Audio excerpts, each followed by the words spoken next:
So in North America, we can follow this with a series of holidays, except for the first one. So I'm going to go through the holidays, and I'm going to ask you as you think about your past life and watch it this year.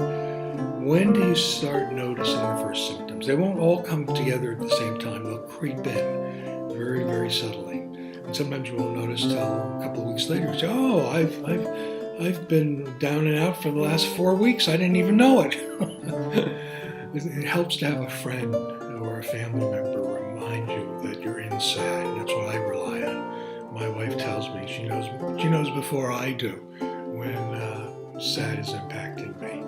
So the first one is not in our holiday calendar.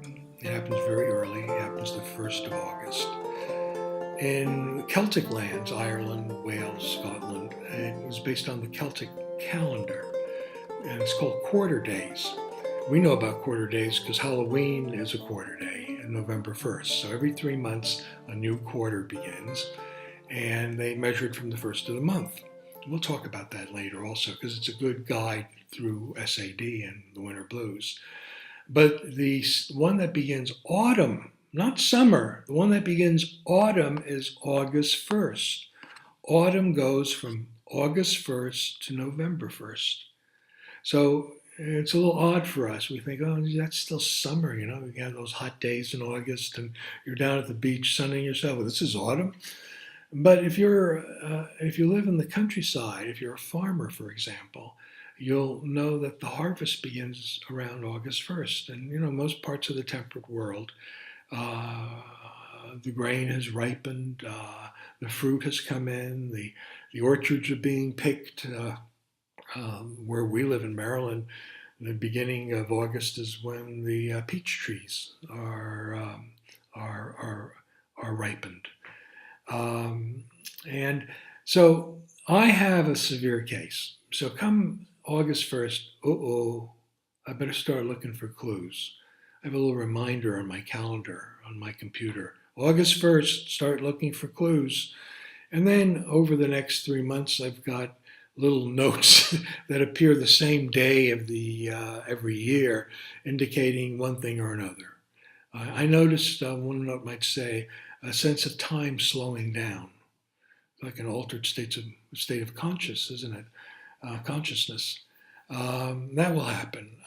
Heavy muscle fatigue. That will happen. Things like that. So I mark it and I begin my adaptation at that time. So during the month of August, I've been adapting a little bit to the coming winter.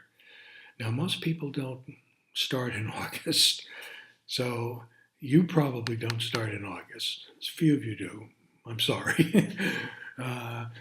If you have that severe case of SAD, it's too bad, but I understand. Most people will start at around or between the two big feast days in the autumn, the early autumn, Labor Day today, and Columbus Day weekend. So when you come to Labor Day weekend, Columbus Day weekend, Columbus Day weekend is also around Canadian Thanksgiving. And of course in Canada, the symptoms will come earlier than in the United States. So if the symptoms start appearing now, they say, oh, okay, this is going to be, I have a serious case here. I have a serious case. How severe, I don't know yet, but especially if it happens in the beginning of September, but even as late as the beginning or the middle of October. So if you have symptoms, you probably have SAD, seasonal affective disorder.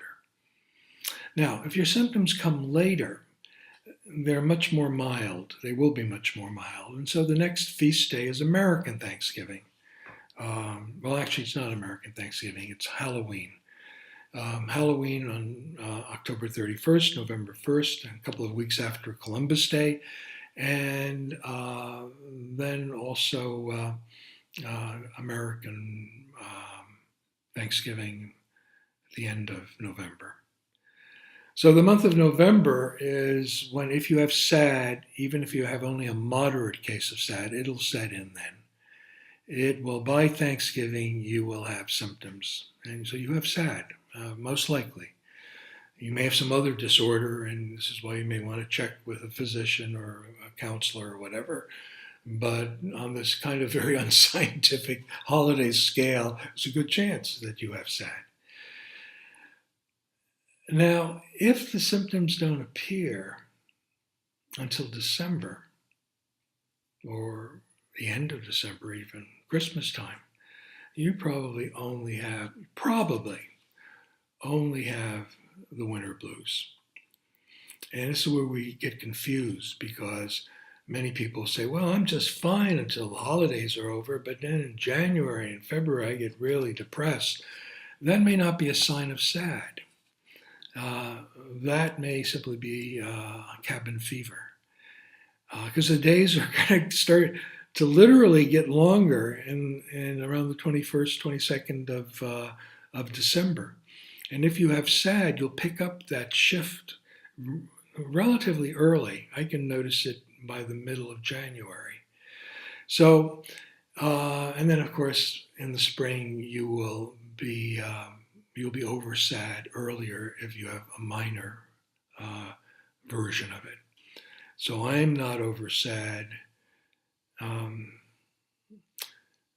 really not over SAD until around Easter, roughly, somewhere at least until the end of March.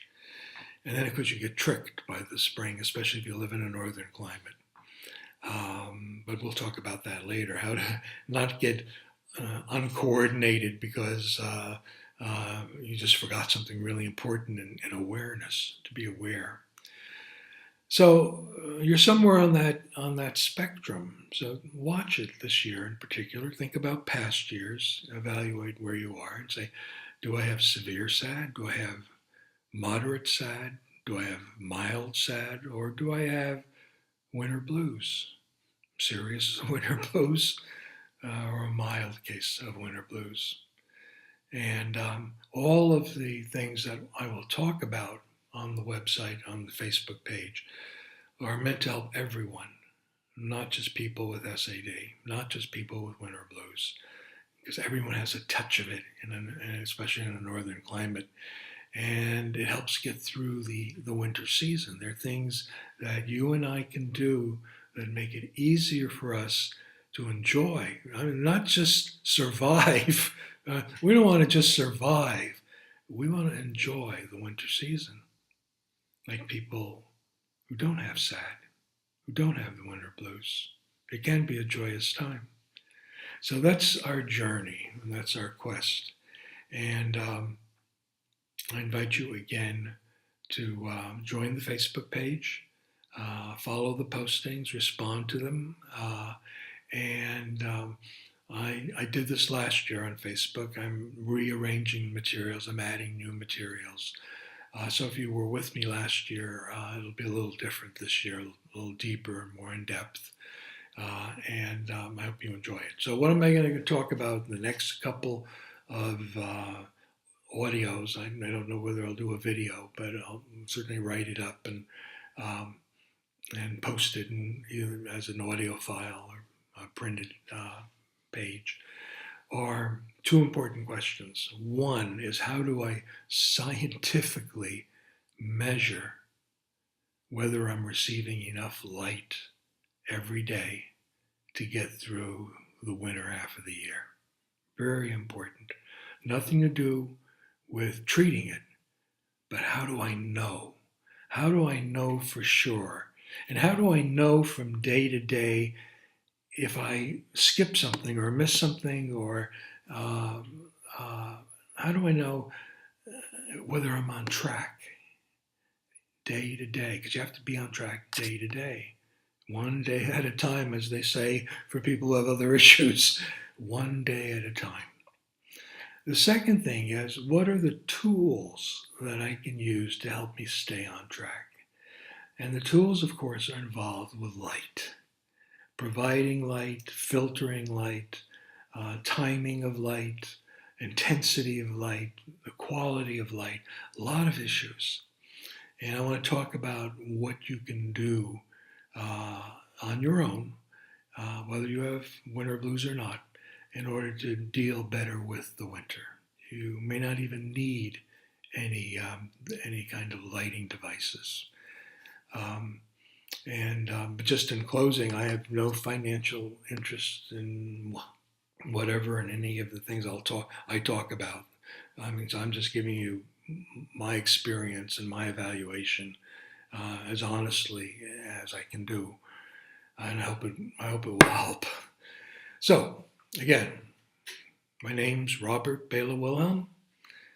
I live in Maryland. I'm recording this from Maryland, and I'm beginning my journey through the winter season. Based on 30 years of this journey, struggling to understand it, seeing what works and what doesn't work, I believe that I can be a help to anyone else who has some of these issues.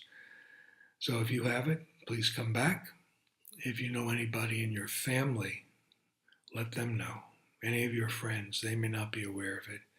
I had no idea I had SAD until my wife came home one day and heard Dr. Norman Rosenthal talking on talk radio back in the 1980s. And she gave me a slip of paper with his phone number on it. And she said, "You've got something very serious and I want you to do something about it." Well, my instinct was to laugh it off. What's this crazy thing, seasonal affective disorder? I'd lived in California for too many years to see too many gurus and too many fraudsters with all kinds of psychological and spiritual teachings. So I was very, very skeptical.